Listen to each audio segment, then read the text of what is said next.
गाणारे नाचणारे आमचे विद्यार्थी तुमच्या समोर येणार आहेत.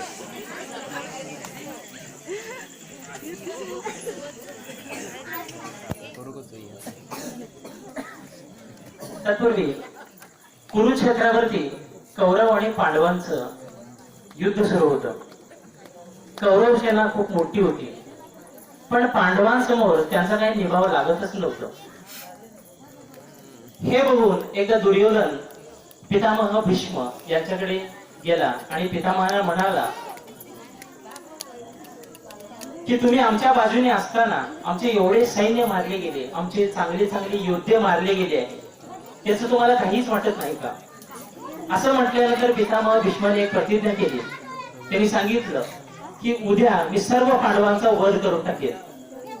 ही बातमी पांडवांच्या गोट्यात येऊन पोहोचली. तेव्हा पांडवांमध्ये अस्वस्थता पसरली, कारण त्यांना माहित होतं पितामह भीष्म आणि त्यांची क्षमता. असं असताना तिथं श्रीकृष्ण आला आणि श्रीकृष्ण म्हणाला काही काळजी करू नका. द्रौपदीला म्हणाला तू माझ्या बरोबर चल.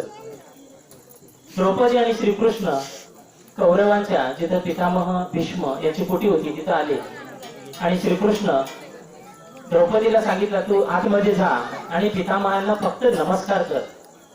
द्रौपदी आत गेली आणि पितामहांना वाकून ती नमस्कार केली. नमस्कार केल्यानंतर भीष्म पितामहांनी तिला आशीर्वाद असा दिला सौभाग्यवती भव असं म्हटल्यानंतर आणि त्या क्षणी त्या पाचही पांडवांचं जीव तिथं वाचलं.